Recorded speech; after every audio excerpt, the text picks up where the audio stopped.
KCAL News, Los Angeles. Now at 6, Good Samaritan shot in La Mirada after breaking up a fight. Plus, President Trump at the World Cup finals today facing criticism over the administration's response to flooding in Texas. And an historic lodge at the Grand Canyon up in flames, the effort to gain control over 2 wildfires burning around the national park.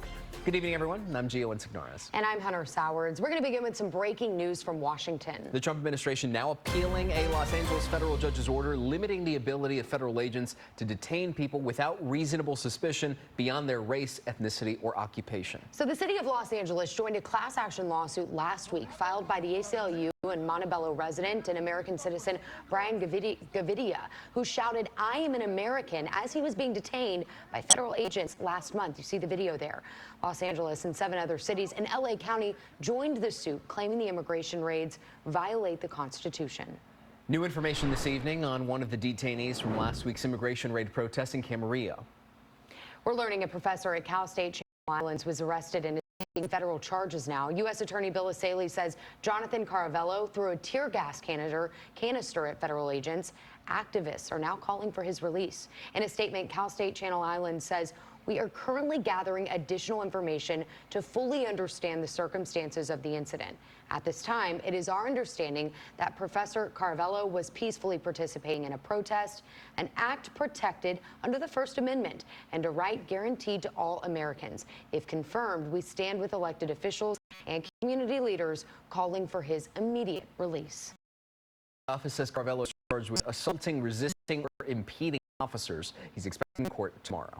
A man waving a machete in front of Crypto.com Arena is shot by police in downtown LA this morning. We're showing you some cell phone video here from the scene on Figueroa near Olympic Boulevard.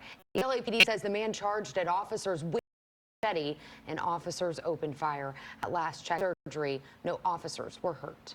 Tonight, the LA County Sheriff's Department is searching for a missing rifle that fell out of a deputy's car last night in South LA.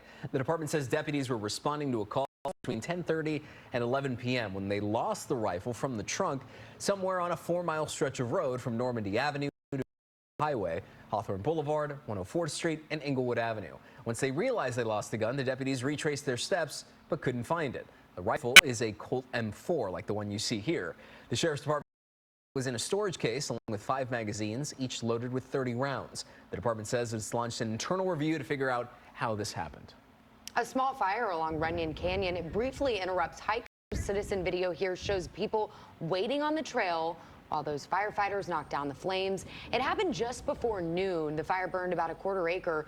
Nobody was hurt. More than 6 months since the January wildfires, and fire victims are still struggling with everyday necessities. That's right. KCAL reporter Lauren Posen is live at a pop-up donation event in Montebello. And Lauren, these people running this fundraiser, they really know what it's like to have to start over. They sure do. They are formerly incarcerated women who are here volunteering to help the cause. You know, most of all the people we spoke with tonight told us that they left their homes with just the clothes on their back. So the small things that you and I might take for granted, like having a hairdryer or a new pair of shoes, really means the world to them because they've gone for so many months without. This pop-up boutique is more than meets the eye. It's so many things that I go look for and I don't have because I had nothing but the clothes on my back. So every time I go to look, I say I don't have that. It's gone. It's helping survivors like Shirley Brown get back on their feet after the flames of the Eaton fire took everything from them. I'm so grateful that I'm alive because I could have been burned.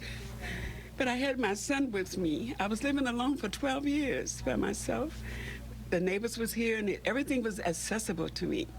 And all of a sudden, everything was taken from me. From bedding to clothing, including designer dresses from top women's brands, there's a wide selection to choose from. I needed a mattress pad. I do have a bed out there.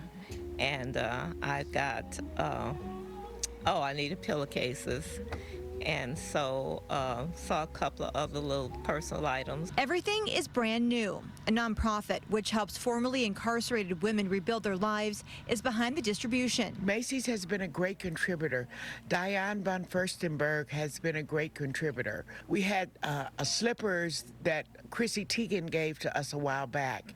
And so, you know, we brought everything together and we wanted to be We wanted it to be nice. We wanted it to be dignified. Volunteers who were formerly incarcerated are helping Eaton fire survivors pick out whatever they need. Helping them find comforters, seeing them with their kids, they're excited about bikes, just the enjoyment of them being able to, recoup what they got lost, it's just a wonderful thing. The Eaton fire burned more than 14,000 acres, destroyed nearly 7,000 homes and businesses, and claimed 18 lives.